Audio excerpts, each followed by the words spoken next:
เวลานั่งดูเกมเปิดตัวในงาน E3 เมื่อก่อนมีเกมต่างๆมากมายที่เปิดตัวอย่างยิ่งใหญ่เรียกเสียงฮือฮาให้คนดูเป็นกระแสให้คนติดตามบางเกมวางจำหน่ายยอดขายถล่มทลายบางเกมเงียบหายไปตามกาลเวลา2เกมในคลิปนี้ก็เหมือนกันนะครับต้องวางจำหน่ายตั้งแต่ปีที่แล้ว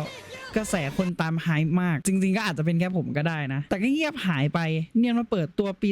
2026 นี้ไปดูเกมแรกกันครับเกมที่ให้ความรู้สึก nostalgia ความรู้สึก nostalgia หรือการโหยหาอดีตที่น่าจะเคยเกิดขึ้นกับทุกคนอย่าเพิ่งดราม่ากันนะครับส่วนตะกี้เป็นคลิปจากช่องกูฟันนาร็อกมาจากคลิปนี้ผมแปะต้นฉบับไว้ที่ด้านขวาบนให้แล้วไปตามดูกันได้นะครับ Mouse PI for High เกมที่ให้ความรู้สึกเหมือนหลุดมาจากการ์ตูนยุค 1930 เป็นเกมยิงมุมมองบุคคลที่ 1 ที่กำลังจะวางจำหน่ายวันที่ 16 เมษายน ปี 2569 หรือคือต้นเดือนหน้าที่จะถึงนี้นะหลังเกมวางจำหน่ายผมจะซื้อมาทำคลิปลงช่องแน่นอนนะครับผมไปกันที่เกมต่อไปซับโนติก้า2 ปริศนาท้องทะเลแห่งเงาทมิฬเอเรียนมฤตยูสำหรับเกมนี้มีอัปเดตออกมาเรื่อยๆเป็นคลิปลงในช่อง YouTube Official ของทางทีมผู้พัฒนาเกมนะครับจากคลิปนี้นะครับผมสิ่งที่ผมได้จากการดูคลิปเนี้ยนะมันทำให้ผมเห็นเลยว่าจริงๆแล้วทางทีมผู้พัฒนาเนี่ยใช้ Unreal Engine 5 ในการสร้างเกมแล้วก็อินเทอร์เฟซต่างๆเนี่ยมันบ่งบอกให้เห็นเลยว่าจริงๆแล้วเนี่ยเกมมันพร้อมที่จะเปิดตัวได้ตลอดเวลาเพราะฉะนั้นมันไม่เกี่ยวกับการ develop เกมแน่นอนครับผมส่วนเหตุผลหลักที่ทำให้เกมเปิดตัวล่าช้าผมขอสรุปสั้นๆแบบรวบรัดเลยนะคือก่อนหน้านี้บริษัทแม่คราฟตันได้ไล่ทีมพัฒนาและทีมบริหารออกยกชุดทั้งที่เกมกำลังจะวางจำหน่ายเหตุผลคร่าวๆคือการที่ไม่อยากจ่ายส่วนแบ่งให้ทีมพัฒนาประมาณ190-240 ล้านดอลลาร์มันเรื่องบ้าอะไรกันเนี่ยทำให้เกมต้องเลื่อนเปิดตัวออกไปมาเป็นปี 2026 นี้กูจะบ้าสถานการณ์ล่าสุดศาลสั่งให้มีการคืนตำแหน่งให้กับทีมบริหารชุดเดิมและต้องจ่ายส่วนแบ่งตามสัญญาด้วยถ้าใครสนใจมหากาพย์เรื่องนี้นะครับผมช่วยกดไลค์และคอมเมนต์ใต้คลิปนี้ผมจะทำคลิปเล่ามหากาพย์ให้ฟังนะท้ายคลิปนี้ไปดูวิดีโออัปเดตแต่ละเกมกันครับ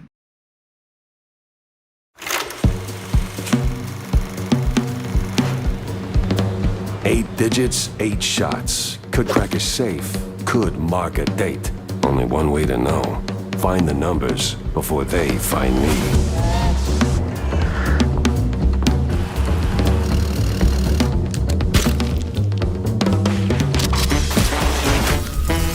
Beat it, Gumshoe!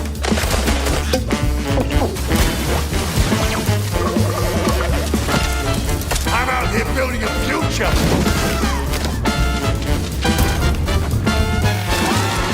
Get rid of the screws!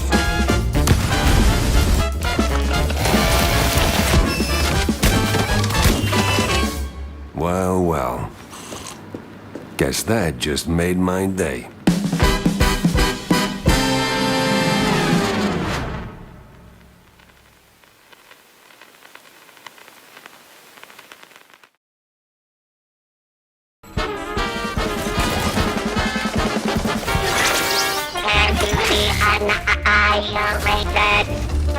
Oh, nope, I don't want that. Not even one iota. Hell of a mess, Steve. Another one? Please tell me they didn't go for the rule of 3.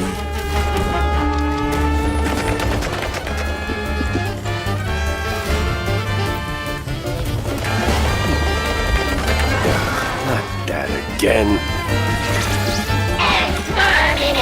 No entry gets through the gate. Yeah, I jinxed it, didn't I? Dance with me. What?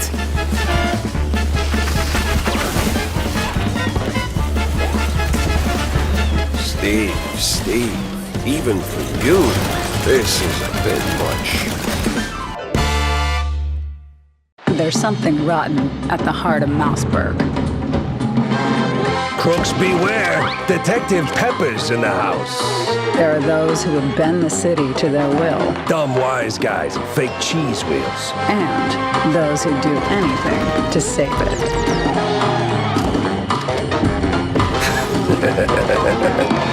They won't even know what hit them. Oh boy. Here we go.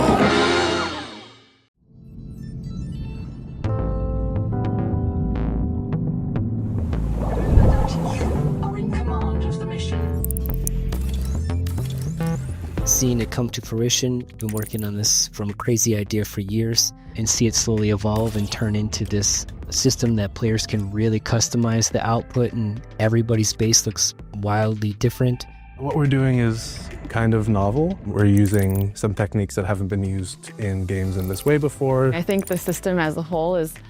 pretty challenging. I worked from day one on this system, so we've been working on it about 3 years. We have redesigned the system from the ground up. Sometimes the constraints aren't known to the concept artist, and so therefore we have to adapt a lot of the shapes and visual language when we bring it over from concept to our entire base building system itself. The most challenging thing that we worked on was actually the system itself. This is a brand new system. I don't think we've seen anything like this in any other survival game. With bases, everything's broken up into unique tiles, and the way that we do that, has to have coordination with adjacent tiles. Figuring out a good way to let designers and artists make the assets that will turn into this pretty rule-heavy, logic-heavy system to make all of these different shapes. We have a few core fundamentals that we're striving for. We want to maintain player expression and freedom in the base building system. We love base building in Subnautica 1 and Below Zero. We kind of wanted to keep that spirit, but allow players to express themselves even more. I think the main thing is our new procedural system, where basically you don't have to be constrained to a specific shape. We have moved away from fixed pieces for the most part, and we have a much more sculptural, expressive system. I think one of the things that I'm most excited about is our windows. With the procedural system, basically, instead of having just these big blocks that you can put the windows on, you can make windows in whatever shape you want. I think by far my favorite base pieces to work on were probably the corridors. Something is very unique about the way that you model something on a constant radius, and it just made it such a challenge to get all the different pieces of glass that we wanted and all the customization that we wanted inside of each piece of the corridor. In the future, players will be able to paint their base, change different colors, different cosmetic options inside, change the color of lights, toggle lights on and off. Some of the base pieces that I am excited to work on in the future, the fully round rooms. I think that one's going to be great. I think it's going to be a nice hit back to Subnautica 1. I'm really excited just to see what you guys can do. We've built something pretty flexible that will let players really run wild with their imagination. Even in the first 2 games, you already came up with such amazing ideas and concepts, and I think the whole team is super excited to see what you guys can do. In our minds, this is a collaboration between us and the players. What I'm most stoked for is the fact that you can join in the same environment with your friends, and that you can create cool, cozy rooms for each other and really share that creativity between the different friends that you're going to have. Let's just hope no friend comes and steals all your resources. So good luck on that.